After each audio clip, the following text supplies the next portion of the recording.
Greetings and welcome to Mount Olympus. I am Hercules Invictus, and today we explore the labyrinthine path of Athena Dugan. Greetings, Athena. How are you? I am fine, thank you.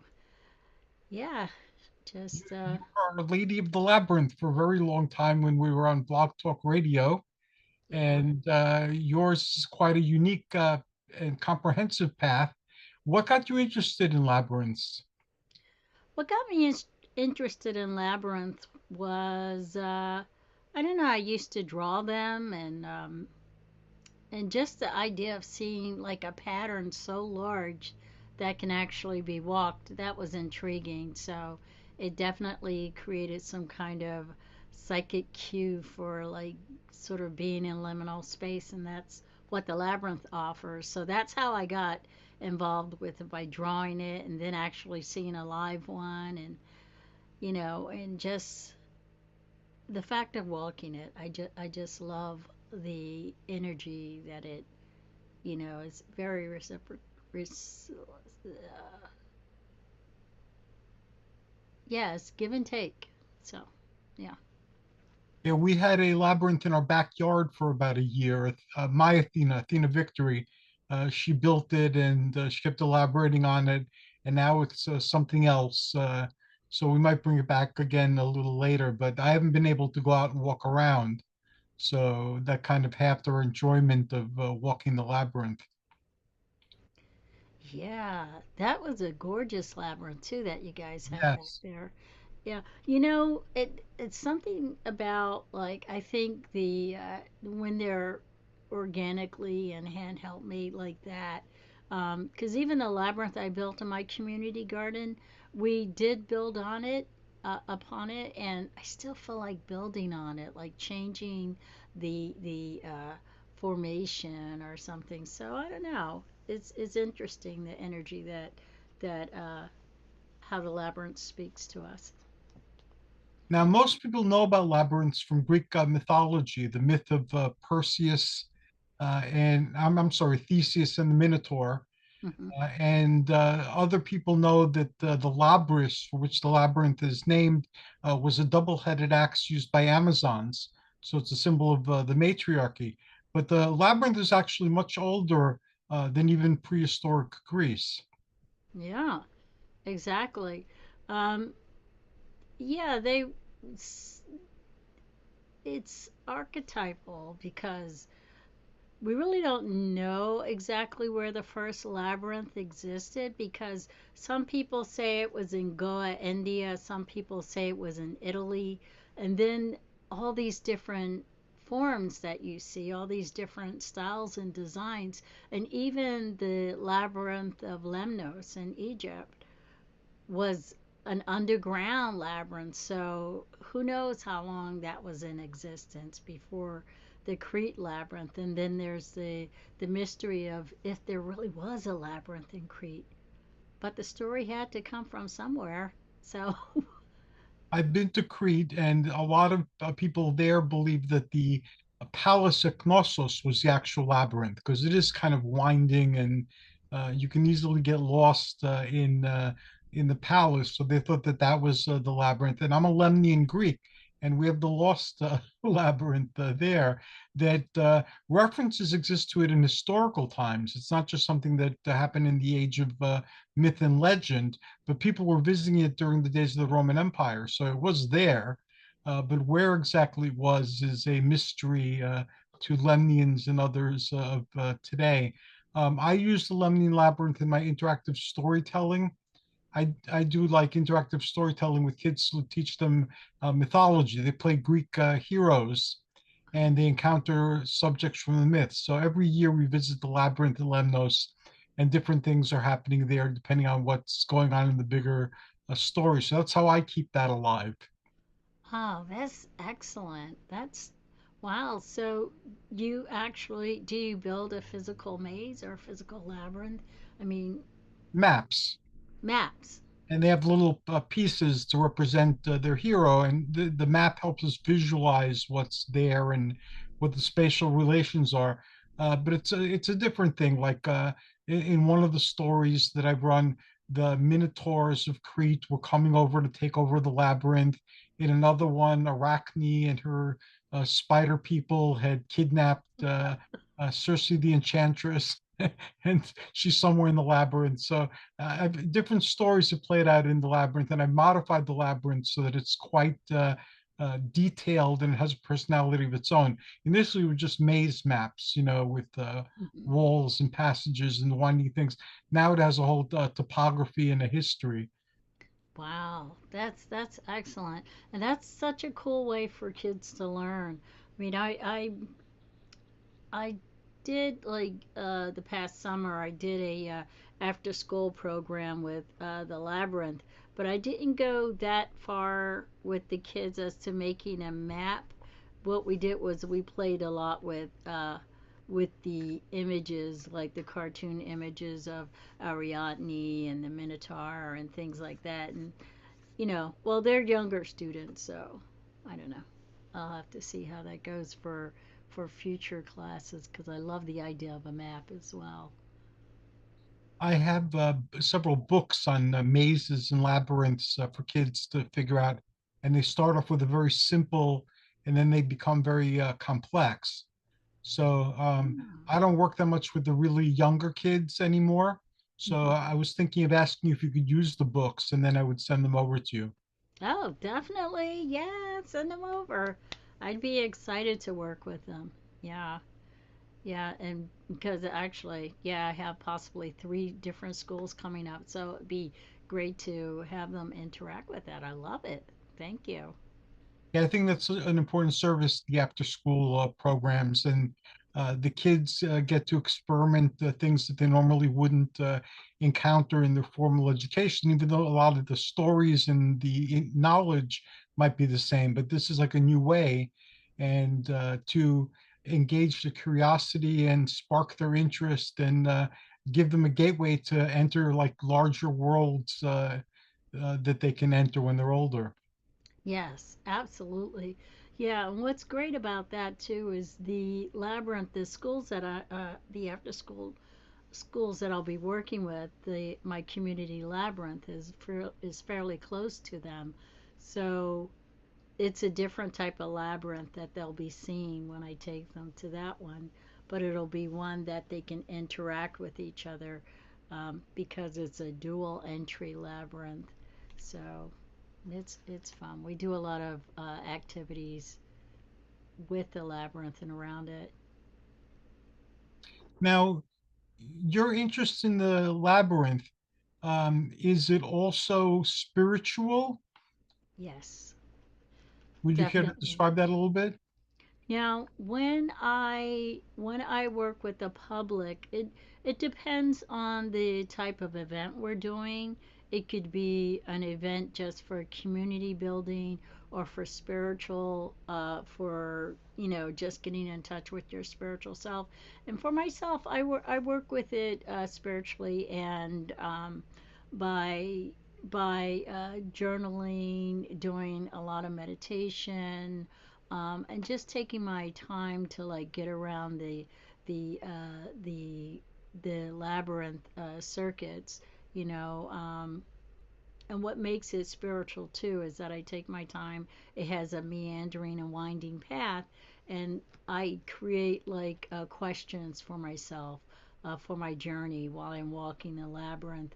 Or sometimes, if I want to get really spiritual, as far as with my religious choice, I'll invite or I'll have deity walk with me, or I'll call to deity to walk with me as I do my labyrinth work. So, you know, um, that's getting a little more deeper into this spiritual aspect of walking the labyrinth.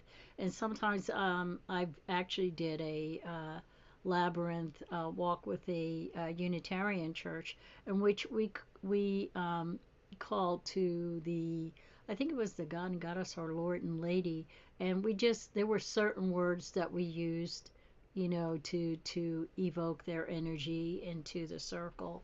So that's what makes it spiritual, and that's how I use the labyrinth for myself. Or if I'm doing a quick walk, I'll just I'll just give a hail to the labyrinth, and thank it for having me take this quick journey and just go for a walk and come out. So it can vary. And even though your path, like all our paths, is highly individualistic and personal, you also belong to several worldwide labyrinth organizations. Yes, yes.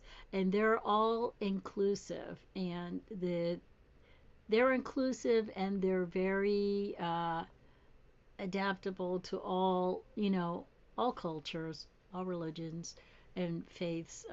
Yeah, because it's international, it's global. One is the Labyrinth Society, in which I work with them every now and then. I'm their volunteers coordinator on hiatus. And then there's the Veritas, which is a labyrinth. You can train to become a labyrinth facilitator with them, but also they have a where you can learn to make labyrinths.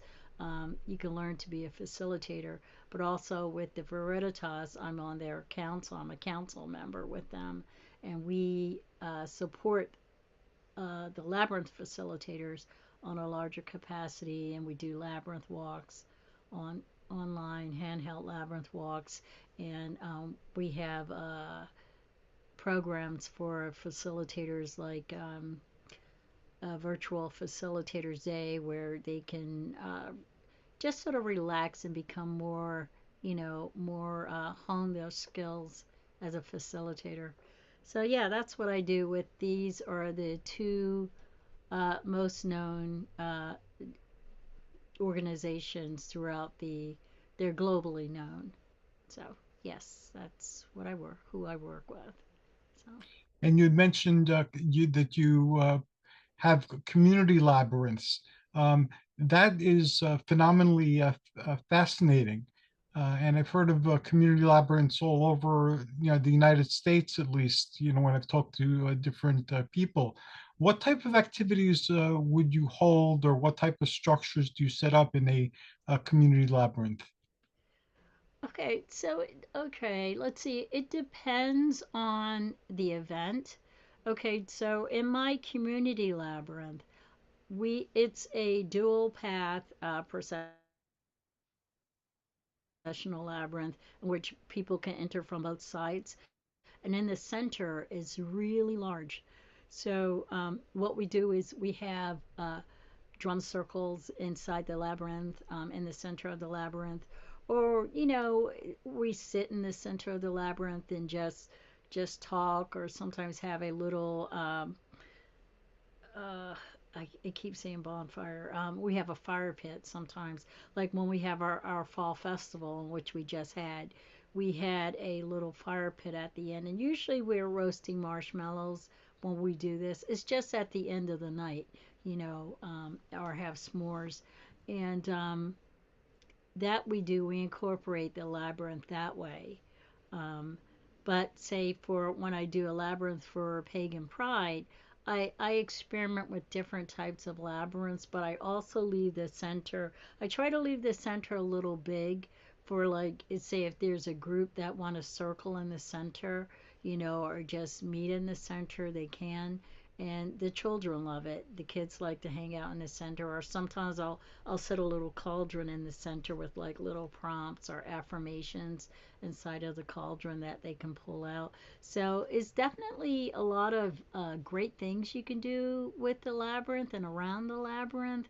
And what's wonderful is that the kids love running around the labyrinth, walking together, and that's encouraged. Whether you're a child or an adult, you can walk the labyrinth together, hand in hand.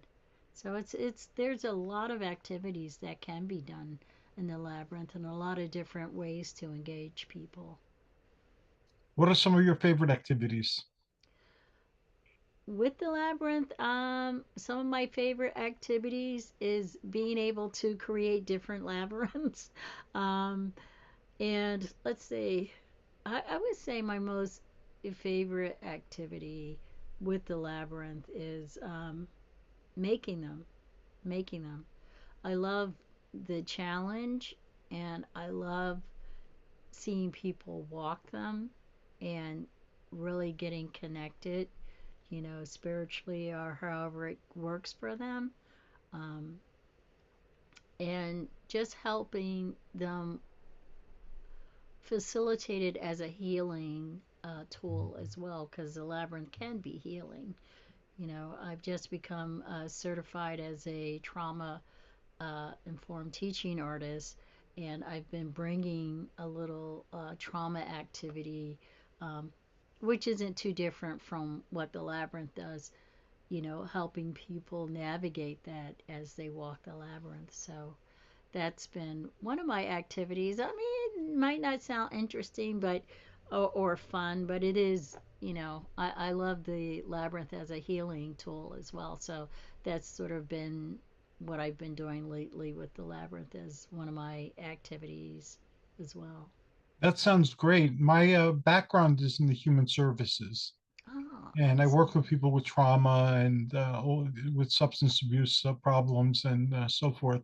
And I can see the applications based on what you've described and what I've researched. Yeah.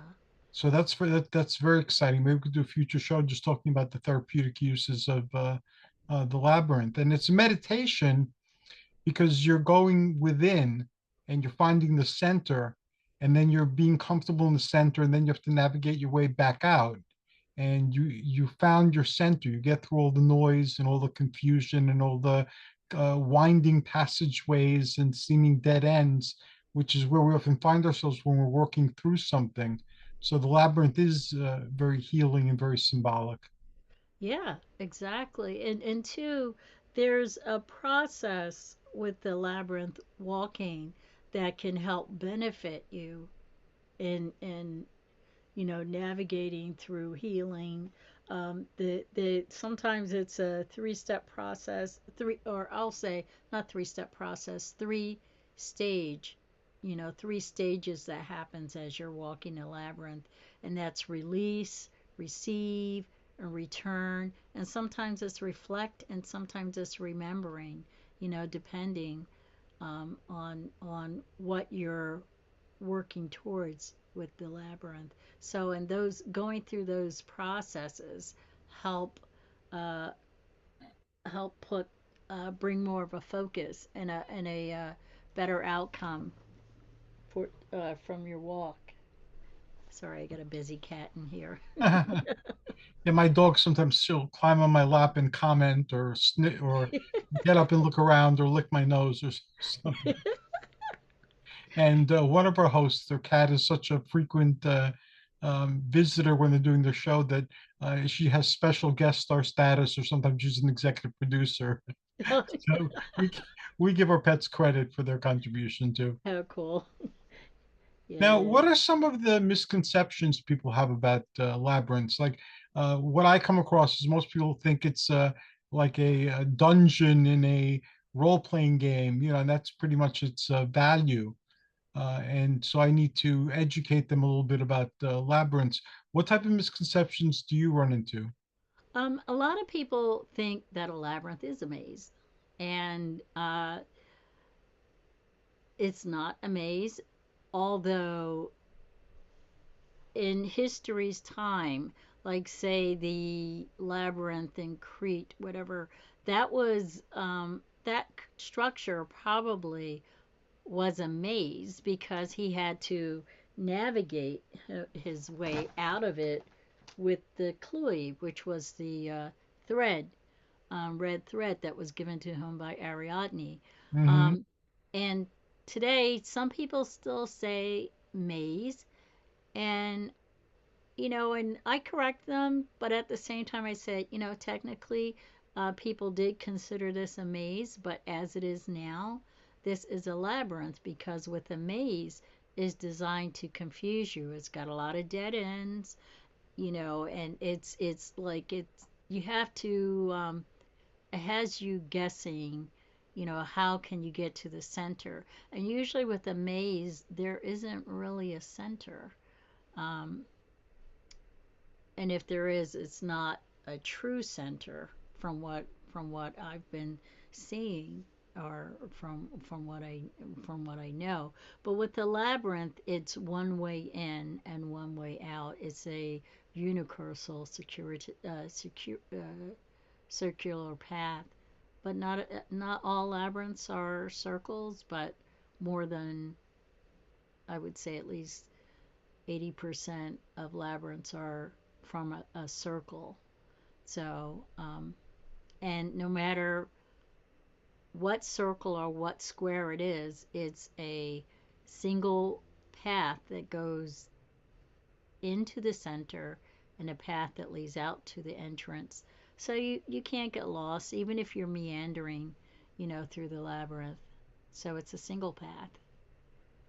In the Greek myths, it was more of a maze, especially with Crete, because the labyrinth was constructed to keep the Minotaur stuck in it, so it Yeah, didn't go out and attack the community. yeah, And also, Daedalus was imprisoned with his son Icarus because he knew the way to navigate it yeah, without the string of Ariadne. So Minos could not let him go, and that's what prompted him to invent wings that he and Icarus could fly. So yeah, that maze aspect of it is very prominent in the Greek myths. But the labyrinth, as we practice it today, or as I see in practice, doesn't have walls. So there are it's corn mazes, but labyrinths you could see. So you're never really lost. It might seem like there are walls and boundaries, but these are things you could easily step over or ignore. So yeah. the limitations exist in your mind, and that's a constant reminder of that as the labyrinth is practiced today.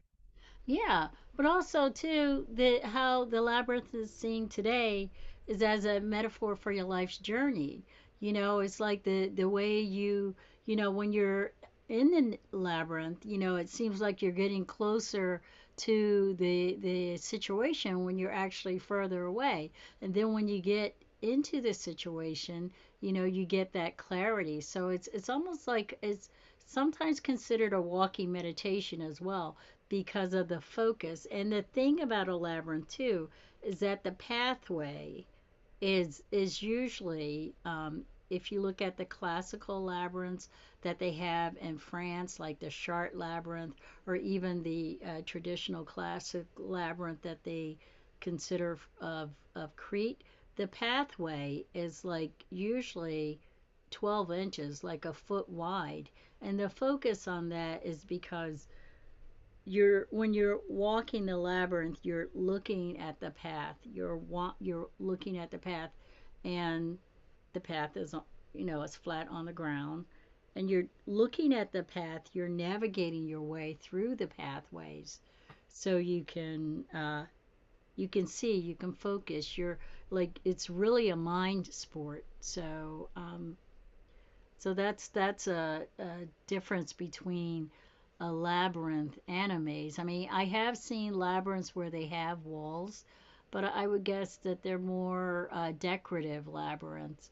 But usually, if you're going to find a a walled pathway, it's most likely going to be a maze. Yeah, but they do have them, and if you do find a labyrinth, the walls aren't too high because the focus is you're supposed to be walking the pathway and getting into that meditative state where you're just focusing on the winding pathways and what's going on in thought and process. In our culture, there's the corn maze that is set up usually in the fall around Halloween. Hmm. Are there any other cultural manifestations in our popular culture of labyrinths? Yeah. Uh, yeah, the labyrinth is there's more than 4,000 mazes in the Wow. world. Yeah. And my in 2019 there were about 60 known labyrinths in Philadelphia where I am. Now there's over 200. So just think from 2019 to 2025, all those many more labyrinths that's been built, and even not counting what's still being built. And in the United States, there's over, I can't even tell you, but between the United States and globally, there's at least 4,000 labyrinths. Wow, Yeah, that's amazing. yeah. Anywhere you can find labyrinths anywhere in Ukraine and Russia and Germany, Lithuania, anywhere. You can go to labyrinthlocator.com and you can look up the country, you'll find a labyrinth. Yeah. And you had mentioned that you do things with the local Unitarians and with local pagans. So the labyrinth has become again a universal symbol and not just attached to the Proto-Greek culture that popularized it initially. Yeah, definitely. And the thing about the labyrinth though, it's not a religious uh tool. I would say spiritually when the labyrinth did start, uh you could say it started from a spiral. And then from that spiral became the meanders, how you meander in the labyrinths. And then there were labyrinths that were being built in Troy Town that were mowed in the lawn or, in the grass in England, in the United Kingdom. And then you would find them, drawn on the sea by the Scandinavians for the fishermen. So I lost my train of thought, but there's labyrinths, different types of labyrinths built all throughout the country, and how we walk them is not, even though a lot of churches have labyrinths on them, you can find them in hospitals, you can find them in schoolyards, and now you can find a lot like on private homes and stuff.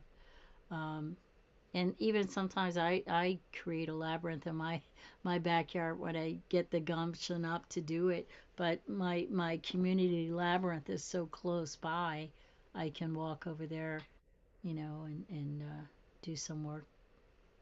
Oh, that is often. We have to do more shows on labyrinths in the future. Are there different are there different schools of labyrinth making or different styles of labyrinth that have attracted people that their way is the best way or the whatever way of doing labyrinths? Because that happens in any discipline where there's variation, and with the labyrinths, there's a lot of variation. Do the variations each have like their own school or their own group or their own proponents? That's a good question, in which I've been looking into that myself. It's just a matter of preference. I mean, there's the famous one, labyrinth that's in Chartres, which a lot of churches uh, usually place on their property.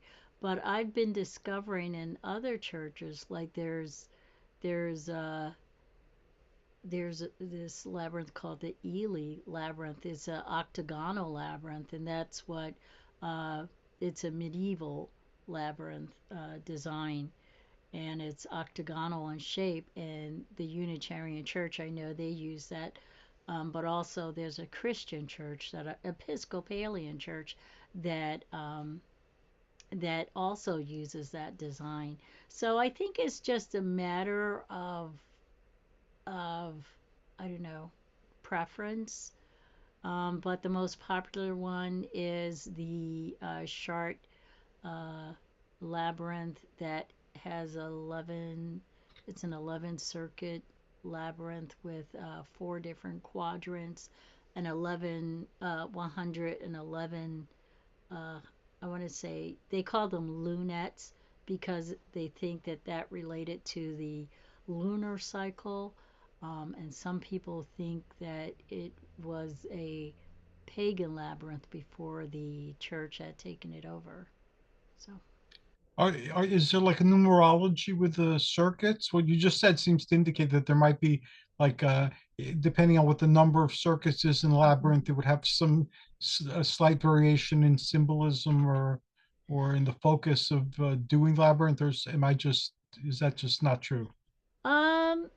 You know, there are conversations, and you may be able to find them. They think the four quadrants of the chart labyrinth has to deal with the seasons, and they think the circuits might have to do with the planets. You know, because there's technically 12 circuits, but you don't count. We don't count the center circuit, but oh yes, 12 circuit labyrinth.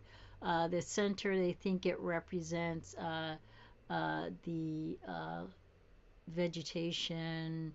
I forget the six. I should know them by heart, but I don't. But there's the floral pattern that's in the center of the chart labyrinth. They think it represents some sort of animism, and then yeah, so they think it was they think the form was very pagan, but then it's been taken over, um, and you find that in a lot of churches.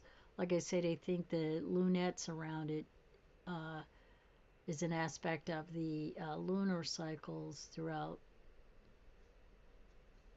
time. Um, yeah, so that's very symbolic, and even with the classical labyrinth, with which a lot of people see, it has seven circuits. They think it has to do with the chakras. They think it has to do with the days of the week. You Hmm. know, so it's very there's a lot of symbology, you know, in the labyrinths. You know, and what do you think? There's the octagonal one too. It's there's a lot of sacred geometry behind them too. So Is there any, with a lot of ancient information that survived to the present, there are people who are detractors who are saying that studying this or knowing about this is a peril to you spiritually. Is there like an anti-labyrinth movement or activity? I don't know if there's an anti labyrinth movement, but the hesitation that some people may have is that the labyrinth is a negative thing because it's something you can do without, you know, having, like, you don't have to get God's permission to walk it. You know, I imagine some establishments may be against it for that reason, you know, maybe some church establishments. But other than that, I have not heard of people being anti labyrinth, um, because the labyrinth has to do with the soul, you know, the mind. You know, I can't imagine why someone wouldn't want to, you know, get clarity through the mind and the body and through movement, you know. So it's an interactive tool. Yeah, we live in a time of polarity though, so I was wondering. I've seen people polarized over all sorts of things that before would have been casual conversation and sharing different perspectives, and now it's become contentious. So Yeah. where do you see your studies and your activities with labyrinths going?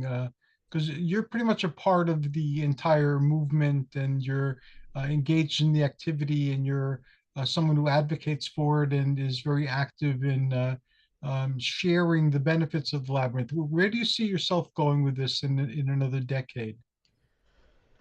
Well, I definitely want to bring it to communities as a healing and wellness tool because it's a quiet activity, but it's also an engaging.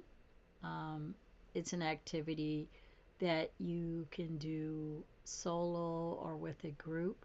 So it helps build community, and it helps uh, build solid grounding. You know, I would definitely love to take it to a healing and wellness journey, because I know for myself, I find it healing as well. And just the results. I mean, if we can get like, um, just people walking it with a conscious intention, you know, um, that could benefit them. And sometimes the labyrinth is scary for people because of the focus and the clarity that can be gained from it. That's why some people may find it scary. But that's where I see myself going, bringing it to the communities, bringing it to the people, um, and for children is just to my focus with working with the children is to introduce them to the pattern. Even to this day, the students that I work with, they're like, "Oh, are you going to do the labyrinth thing again?" So I'm like, "Yeah." Just to get them and have them build upon it because I think it's really beneficial for everyone and it's non-denominational. It doesn't matter what religion you are. The labyrinth has no sort of prejudice whatsoever. It's very inclusive. If you could benefit from having a platform again, I'd be glad to provide one. So, you could put together a special whenever you feel like it, and we could schedule it. And this way you could help get the word out because I really believe in what you're doing. Oh, thank you. Cool. Yeah, that would be awesome. Okay. Yeah, yeah, I took some even though I've been busy, I've been taking some time out and working with the labyrinth and healing at the same time because I've been working through some trauma and the labyrinth has been very helpful, whether walking it as a handheld labyrinth or a physical actually walking on the labyrinth. So it's been very helpful. Yeah.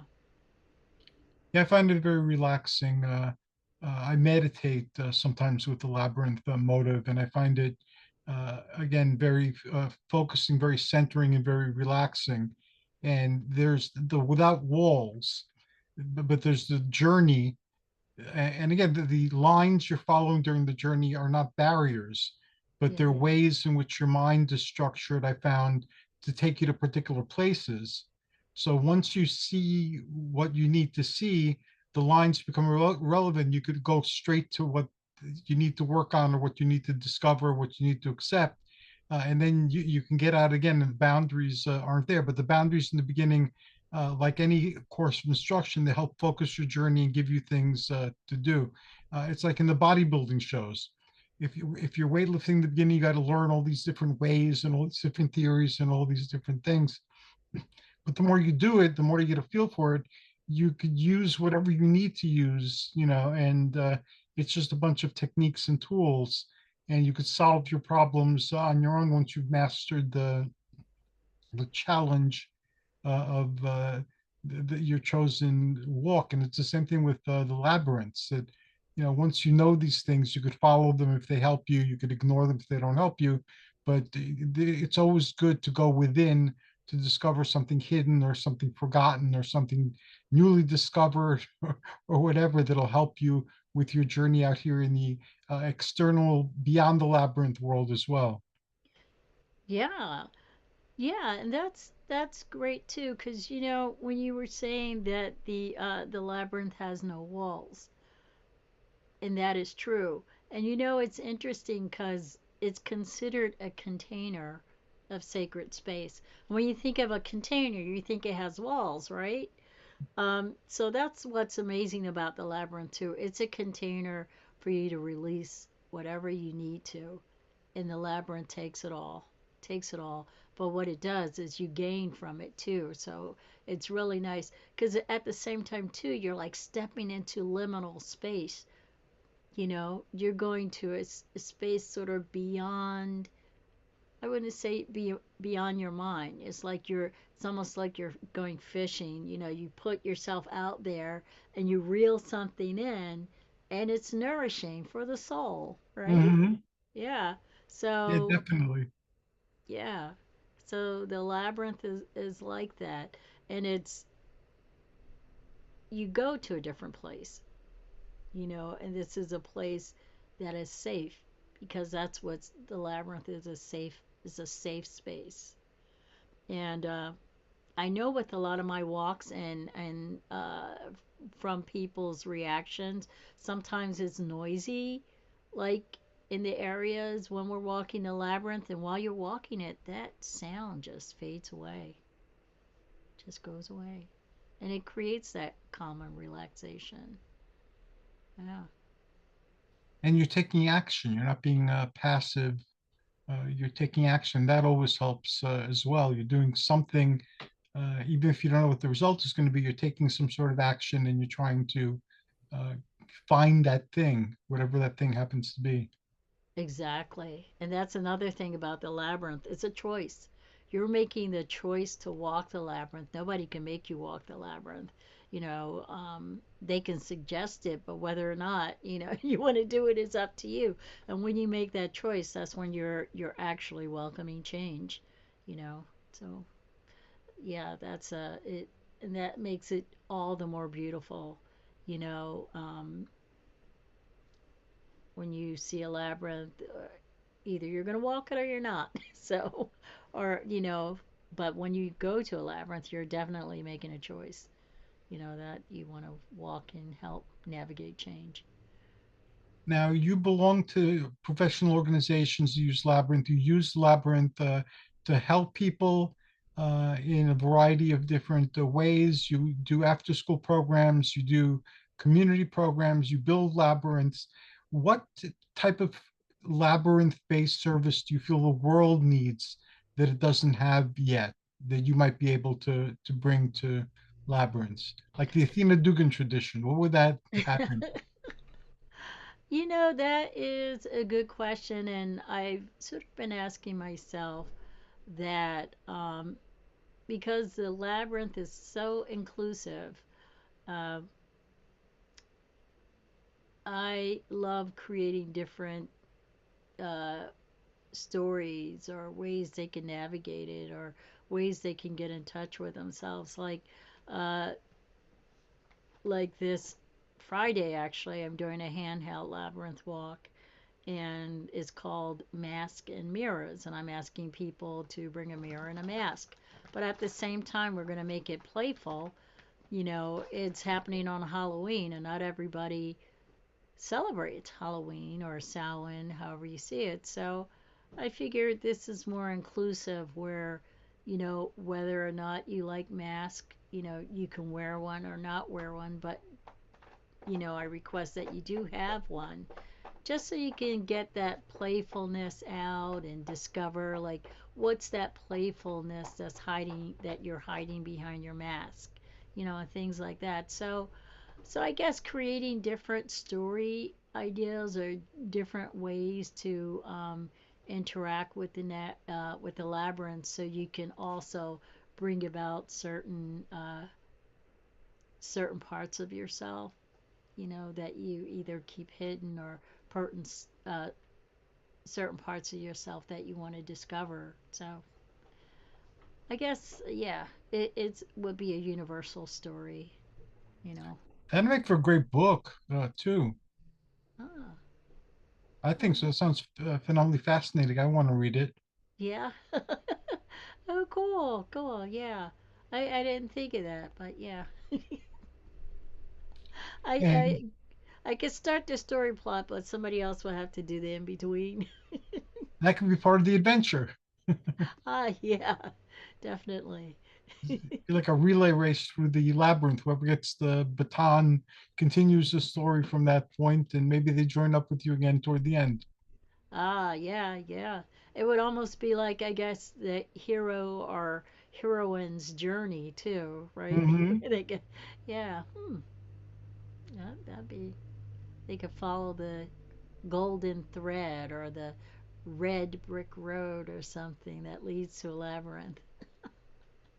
Now, there were spiritualities last time I explored the labyrinths more than I've been doing lately, where there were like Minoan spiritualities that also used labyrinths in their ceremonies and in their spiritual paths. Is that still happening, or?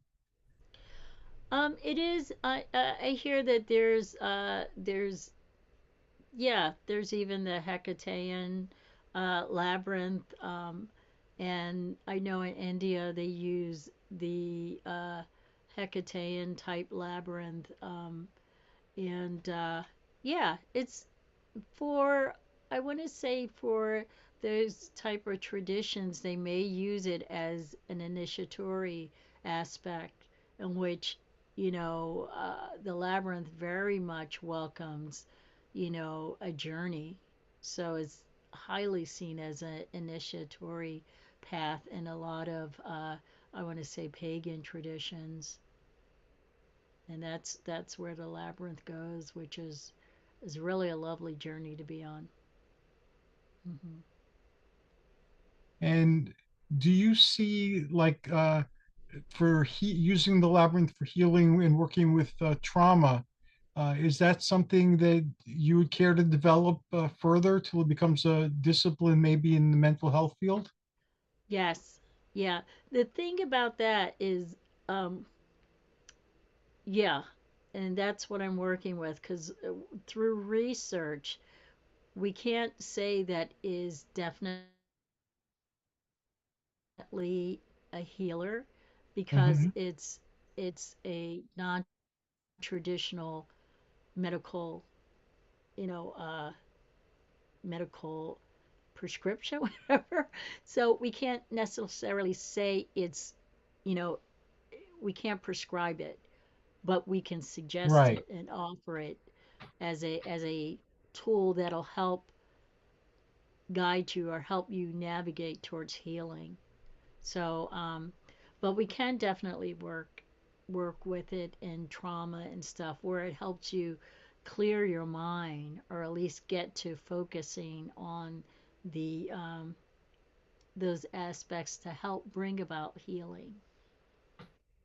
Yeah, because you need to do studies and do it. But I know, like role playing games, for instance, they're considered therapeutic now, and there's a lot of literature that's been generated in the 40, 50 years since they've been introduced into our culture that showed they could be used therapeutically. And I've used them therapeutically as early as the 80s, which was Yeah. the dawn of the hobby. Like I was given a patient who they said never talked, Mhm. and he could just say a few words, and that was it. And Wow. using the Marvel superhero game, because he loved comic books, I Hmm. found out that he wasn't able to talk, but the Thing, when he played the Thing in the game, was able to Hmm. talk, and the Hulk, who he played in the game, sometimes was able to talk. So Wow. when he wasn't himself, when he was these other characters, he was quite eloquent and able to converse. But when he was himself, he wasn't. So then the challenge became to have him feel comfortable enough communicating as himself to get across. And it took a while, but he made a phenomenal degree of progress. And if it wasn't for the role play games, I don't think anything else would have reached him as quickly or drew him out as completely. And I have other stories like that, but this isn't a show about role playing games. But I know that non traditional, even strange sounding therapeutic paths can sometimes become valid by through experimentation, regimentation, documentation, and funding. Yeah. Yeah, exactly. And actually, I like to say when Lauren Artress, who has uh, revolutionized the labyrinth movement, and actually the labyrinth came back into existence through a lot of the work that she done. And it started with she noticed a lot of when AIDS had became popular or when Mhm. AIDS was in existence. She started a lot of the labyrinth movement, and she's one of the founders of Hereditas. So Oh, she is wow. the founder of Hereditas. Yeah, so she created the movement because she found that a lot of people, were having grief and, there was a lot of death and things like that around AIDS. So, yeah, she's a reverend, Dr. Lauren Artress, and she and it's been a movement ever since. And even with the pandemic, um, we couldn't walk the labyrinth in person, so we went online. So now we developed handheld walking the labyrinth. Although it has been in existence, we just recreated that movement. So there is definitely a therapeutic aspect to labyrinth walking. And, if I can elaborate on that for future uses, with grief and trauma healing, all those things, that's one of the landmarks. Next time you have time and we coordinate our schedules, let's talk about that. That'd be a great thing. And I remember you introduced me to finger labyrinth walking too, where there's Yes. Xerox of labyrinth on a page and you walk through with your fingers, and that Yeah. too it became very relaxing. Yeah, let me show you this too. This is a labyrinth on Oh, a very ball. cool. A 3D Yeah. one, it looks like. Yeah. So you can walk them on balls too. Oh, that is fantastic. Is that Yeah. something that's commercially available, or did you make that? You can make them. You can buy them online. I forget my friend Charlotte Wenkoff. She makes them. But yeah, I made these out of styrofoam when I was co-facilitating a labyrinth class. We drew a bunch of these, and actually I get them made make them out of stress balls for the kids, Oh, and I draw, awesome. yeah, I draw labyrinths on them, and that's their summer partying gift. I said, you can walk a labyrinth during the summer, or you can, since they won't hurt, you could toss them at your brother or sister if they make you mad, but walk the labyrinth before you do that. So, yeah, so it's lots of fun to make them for kids and stuff too. Yeah, I like giving them gifts also when we're doing the class along the way, and then at the end they get like special gifts so they could continue on their own or with their friends. Yes. The hours pass by very quickly, and I'm Oh, looking wow. forward to the next hour we spend together. How can people find and contact you personally? Then I'll ask about the organizations. Okay. They can contact me at Athena Dugan at yahoo.com. They can go to my website, walkersofthelabyrinth.com. They can find me at veritas.org under council member, or they can join me this Friday. They can sign up at veritas.com and check out for this Friday, which is Halloween, Labyrinth Walk. That'll be at 3 p.m. Eastern Time. Yep. Yeah, I think So that's there's a lot it. to check up on and to discover. And for those who are curious about what we've been talking about and may want to take the first step toward learning more, what would you recommend the best step to take would be? If they want to learn more about labyrinths, Hmm. they could, they could check out my website, or they can go to the Labyrinth Society.org or veritas.org. And if they want to actually take a walk on the labyrinth, if they're in Philadelphia or if they want to come down, they can come down on a Thursday from 1 to 2:30. I do in-person labyrinth walks, or labyrinthlocator.com. You can find a labyrinth in your area and walk from there.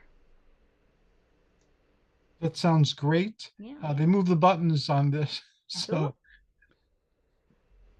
well, I want to thank you very much. It's been a pleasure and honor speaking to you. I've missed speaking to you.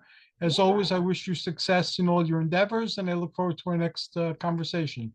Okay, great. Thanks so much. Bye, Thank you so everybody. much. Good night. Yep. Good night.